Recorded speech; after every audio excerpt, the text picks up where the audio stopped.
welcome again to my home style cooking channel. Today we're gonna make a Japanese Filipino inspired recipes. It's a part of our history that we have a Japanese Filipino food, and that is gyoza. I'm gonna show you how to make gyoza from the scratch, from the wrapper, filling, till to the finished product. Alright, stay tuned guys and watch. To make gyoza wrapper, we need 3 cups of all-purpose flour,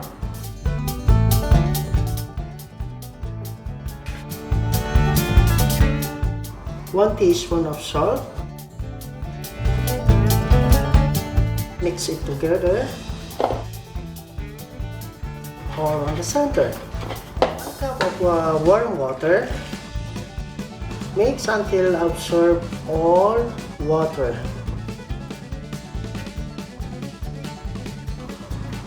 So there is no choice, we have to use our hands.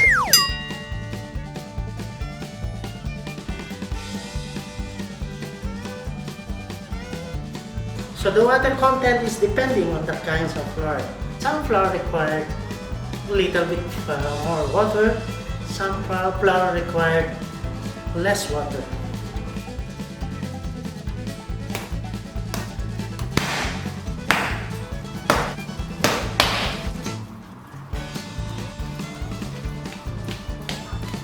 Alright, it's done. We're gonna rest it for 45 to 1 hour. Alright guys, while we are resting our dough, we have to proceed on the filling. And I have 500 grams of ground chicken. You guys, you can make a fork, you can make a big billet.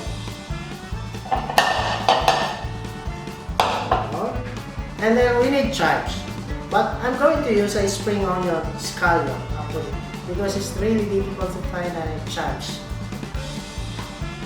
So we gotta chop the scallion.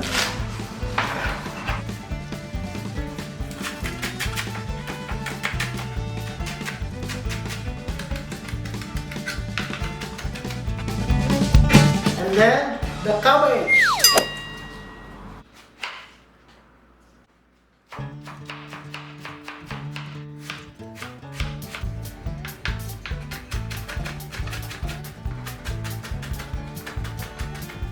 Onions,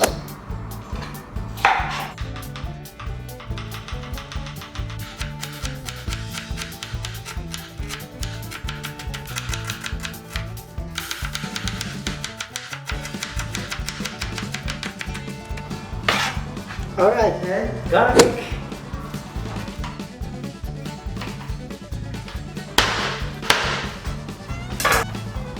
ginger.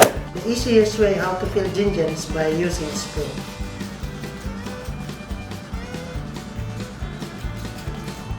Alright, spoon.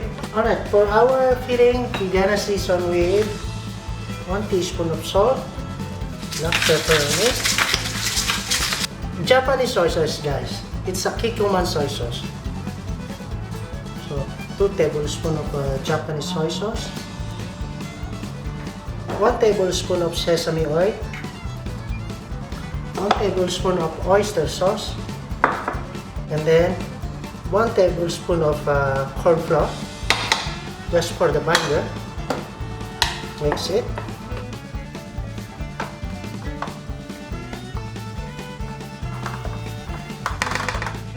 Now we have to use our hand again, no choice.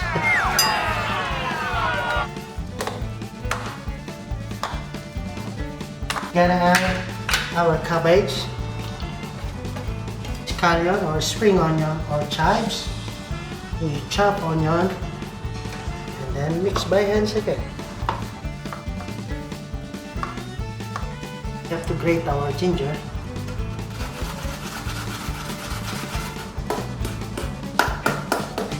And then the garlic.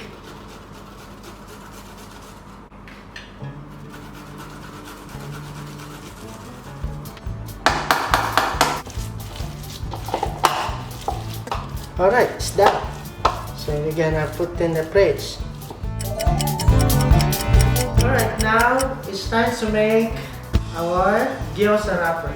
The texture has been changed now. The texture is very soft.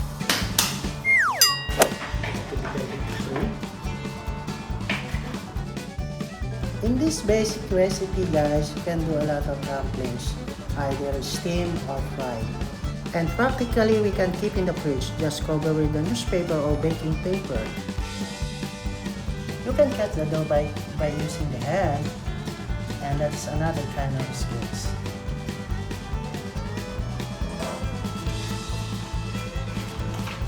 So it requires corn flour for dusting. So we have to work on our rolling pin. To flatten the dough, if you are right-handed, use the right hand to roll over the rolling pin and left hand to rotate the dough wrapper.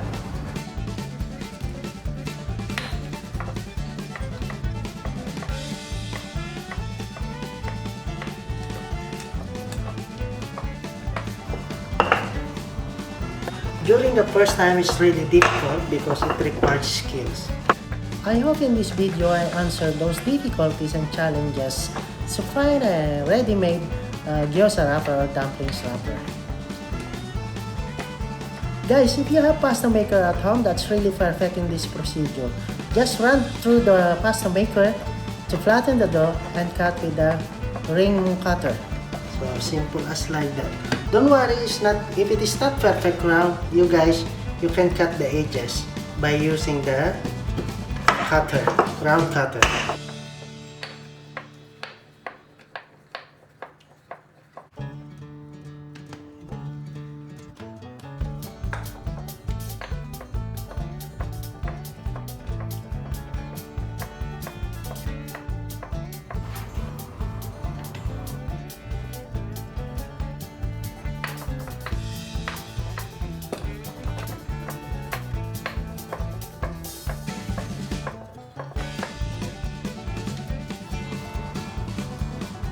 Alright, it's done.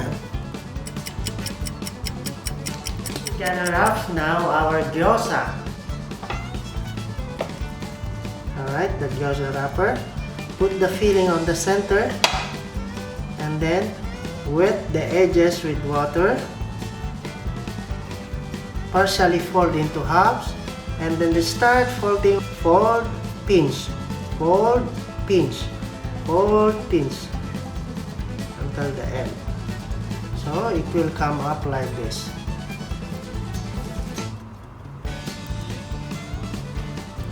So this is another kind of skills, the folding.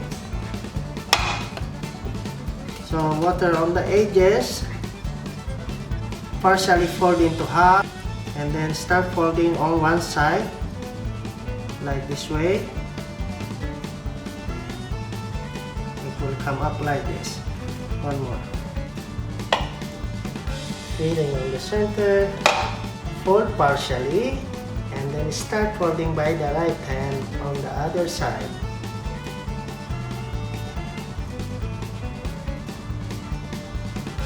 So it will come nicely decorated like this way. Okay?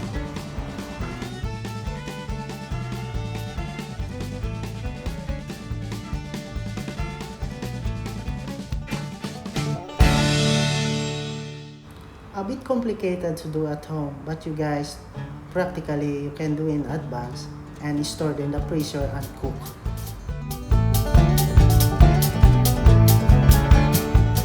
For half kg of chicken, 48 pieces. The al dente Japanese way, they are putting sake or mirin. So let's cook now our gyoza. The traditional way how to cook gyoza is normally from the non-stick pan. Olive oil on the pan, then gyoza on it. Normally it's a sesame oil, but I prefer to use olive oil.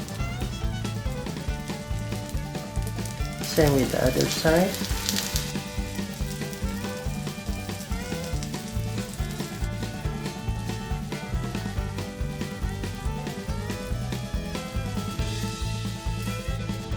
Once it's a little bit brown now, as you can see now, that's the time we're gonna put water.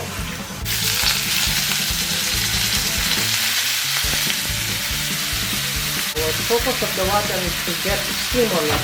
And then we gotta cover it.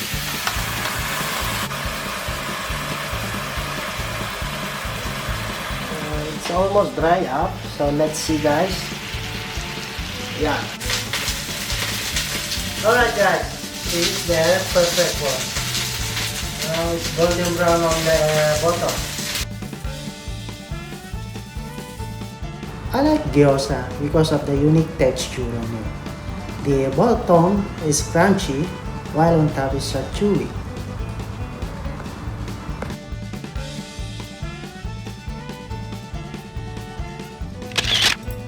And guys, it's done already. Additionally, it's served with dipping sauce. 1/2 cup of Japanese soy sauce. 1/2 cup of black vinegar on it. Mix, and that's it. Cabbage salads on the side.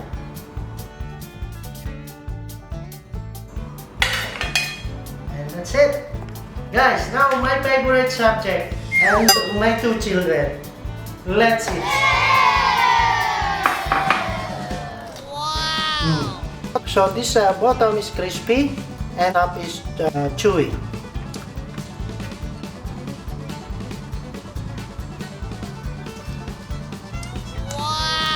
Oh. Yummy, guys. Wow. It's really delicious, guys. Thank you for watching, everyone. Happy cooking at home.